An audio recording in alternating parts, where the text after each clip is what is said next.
Today we've got some great malicious compliance against a manager who thinks it's okay to berate employees in front of customers. We'll get to that in a bit, but first, not allowed to go upstairs unless I'm going to sleep? Alright. For context, I have relatively strict parents. My parents are the worst at parenting and cannot admit that they're wrong, even though the explanation consists of simple logic to understand. The result of that is that my little brother cannot accept that I have something he doesn't. Everything should be equal no matter what. If told to do something simple like keep the plates back in the kitchen or say sorry, he will not cooperate and throw a tantrum. I think you get it by now. All of this happened before. Yesterday I got shouted at for locking my door and not responding to them calling me. Like any other child, I argued back, and that resulted in my door being locked in my room and their rule of, you are not allowed to go upstairs unless you're going to sleep. Oh, that's all? Okay.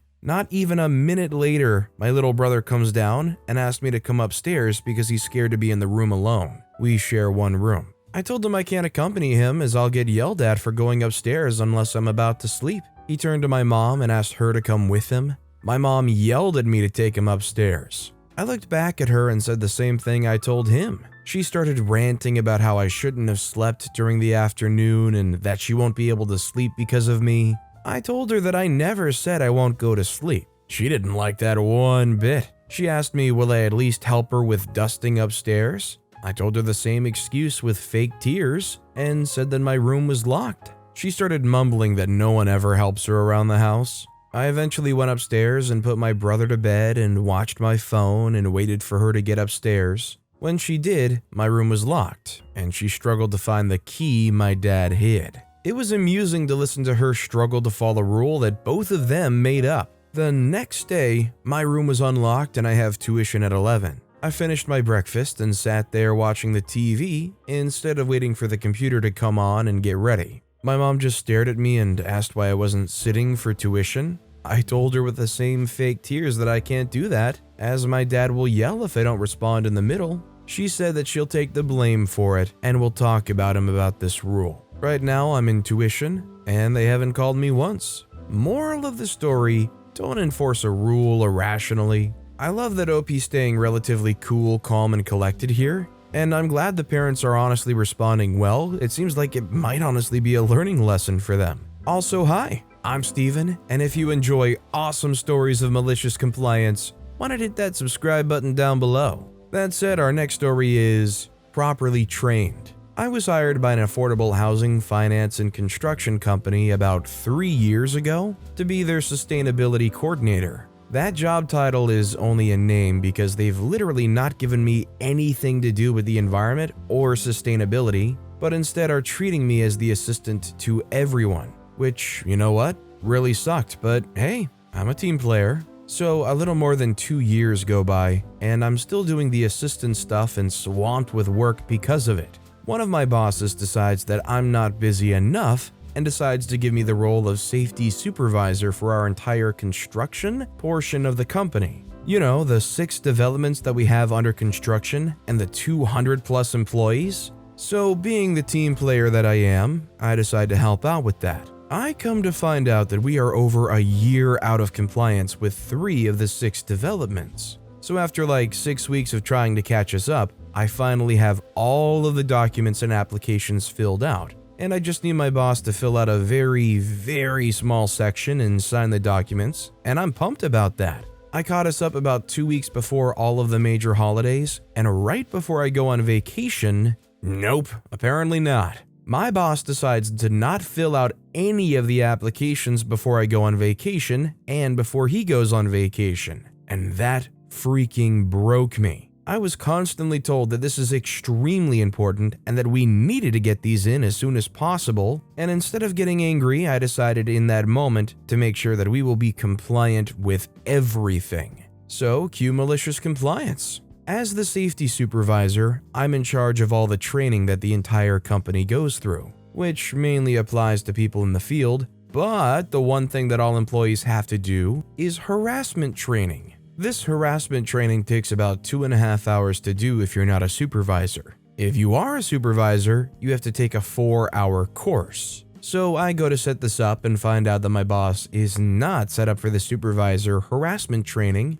and we can't have that. So I set my boss up with a 4-hour harassment training course, which, if I'm being honest, he needs. Sexist, racist, transphobic, and homophobic. Bonus points if you can schedule it for a time that he would absolutely despise, like the last 4 hours on a Friday or something. Our next story is, teacher said, "If you don't tell me who walked in during prayer, you will all be sent to the principal's office." I was reading through this sub and was immediately brought back to senior year of high school. I went to a Catholic school and we took a religion course every year. My senior year, it was social justice. Our teacher, we'll call her P, was the absolute worst. She was brand new, extremely homophobic, and basically hated anyone who wasn't extremely Catholic. Every morning we had morning prayer, Pledge of Allegiance, and announcements before the official start of class. P would purposely close the classroom doors and lock them, so anyone who came in after prayer started would have to stand in the hallway until the morning announcements are over. On this particular morning, my friend B was speaking to a teacher before first period social justice. He made it right at the bell, but P had already locked the doors. Prayer began and one of our classmates snuck over to the door and let B in. We thought all was well until announcements ended and P starts screaming at us to tell her who was late. None of us say a peep because snitches get stitches and end up in ditches. P gets angrier and says, "If you don't tell me who walked in during prayer, you will all go get late slips from the principal." Our entire class, about 20 kids, looked at each other and decided to comply. We all walked downstairs and into the lobby of our school where the principal and VP offices were. Our VP took one look at us and said, "What the hell are you all doing here?" We told him P sent us all there to get late slips because we let B in during prayer. P considers that late, and none of us wanted to snitch. Plus, B was on time to school and would have been in the classroom had P not locked the doors before the bell. He paused and looked at us all for a bit, chuckled and said, "Get back to class." Needless to say, that was P's first and last year teaching there. This next story is, I got my brother exactly what he wanted for his birthday. I think this post might be better suited for petty revenge, but it's also malicious compliance, so here's my story. It started out in 2019. I was 19 and he was 21, trying to scramble and get my brother John a really nice gift for Christmas. I ended up getting John a CD he really wanted, like really wanted. At the end of Christmas, I realized that John got me literally nothing and had intended for our mother to get me socks, so I just kind of internalized it. Cut to mid-2020 and he was back in town. His birthday rolls around and he asked for 100 Dragon Shield card sleeves. Dragon Shield, huh? I can work with this. I went to my local board game store where John is pretty well known, and I talked to one of the employees about getting the ugliest color of Dragon Shield sleeves, Fusion. They're this weird color between brown and pink. They are so ugly that they actually stopped making them due to the lack of demand. They had one box of 100 count, so I bought them. I wrapped them nicely and gave them to him with receipt. John was not happy with this present because it meant one of two things. It meant he either had to socially interact with the employees to return them, which despite liking them, he doesn't like social interactions if he can avoid them, or he'd have to use them and stare at the card sleeves that are so ugly, the company that made them stopped making them. Hey, he can't complain though, at least you got something for him. Our next story is giving her what she asked for. I run a newspaper, now the owner. We get mad people frequently, it's part of the job. Sometimes these people are mad because they missed our deadline. Hey, we don't set deadlines because we like it. Deadlines are so that we can get the paper out on time. The paper hits the street Tuesday evenings. One Wednesday, a Karen walked in. This was years before Karen's got the nickname. She hands me a sheet of paper. "I need to get this in the paper this week." Ma'am, this week's paper is already printed." I point to the stack of papers in the wire rack next to her. She says, "No, this has to be in the paper this week." She explained why it must be in that week's edition. I forget the details. Further, I never read the paper in her hand to see what was so vital. Most likely it was a yard sale or a community event announcement, the kind of stuff small community newspapers thrive on. Realizing Reason and Karen did not inhabit the same universe, I reached over the counter and grabbed a newspaper. I took the paper from her hand and shoved it into the newspaper next to the grocery store insert. "There you are," I said, handing her the paper. "Well, thank you," she said brightly, a happy smile on her face. She turned and headed out the door. She also didn't pay for the paper she took.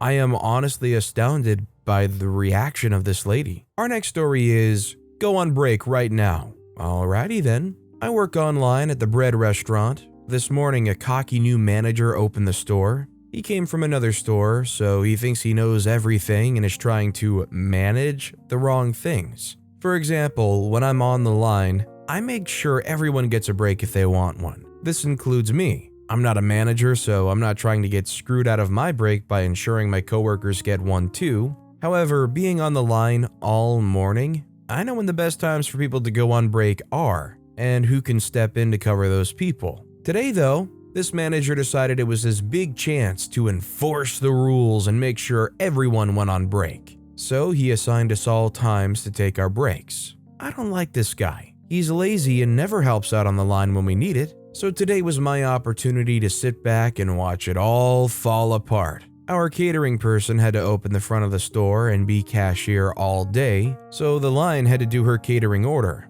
No big deal, I used to do catering and would be happy to do it if asked. Will I volunteer to do it? Heck no. Not my responsibility when Mr. Manager wants to delegate everything. Instead, he didn't even print the order or tell us to do it until like 9:30. He also didn't ask anyone to do it. He printed it, hung it up on the line, and walked back to the office to continue doing nothing. No problem, I'll start making sandwiches for it. Too bad my break is at 10. When I left for the break, most of the catering orders still had to be made. Soups weren't on the line yet and people had started ordering them. Mr. Manager is still in the office. When I leave for break, no one will be available to make the order because they're making the orders on the screen. Not my problem. I let Mr. Manager know the situation to be nice and went on break. When I got back, it was a disaster. The order was exactly how I left it. Mr. Manager was still in the office and only like 2 of the soups had been brought up. It was an absolute crap show and I had a front row seat. It was so validating to watch it all crash and burn. Maybe this dude will learn to stop trying to fix things that aren't broken and instead focus on actually helping out. Our next story is, yell at me in front of a customer? Fine. Everyone gets 18 ounces of free coffee. This was a while ago and I've since quit this job. I used to work at a diner on the weekends. To-go coffees are served in styrofoam cups and only come in one size, 12 ounce. A trucker came in for breakfast and he asked for a big coffee to go. Again, they only came in one size, so I sold him a 12-ounce coffee and gave him his cup. Usually we leave space in case people want to add cream, but I filled his up all the way. Then my manager pulls me aside in front of him and reprimands me for not giving him a big coffee like he asked for, all while he's nodding and smiling. When I asked her what she would like me to do because we only have coffee cups in one size, she told me that I should have known I was supposed to use a styrofoam soft drink cup instead. Those cups are 30 ounce. In my entire time working there, we have never done that. There is no option in the register to charge someone for a 30-ounce coffee, but the customer was upset, so she made up a non-existent rule on the spot and belittled me to make him happy. She threw me under the bus. You would be surprised how many customers ask for big, large, jumbo, huge, enough to fill a 10-gallon coffees every day. It's usually a joke followed by some comment about them being tired.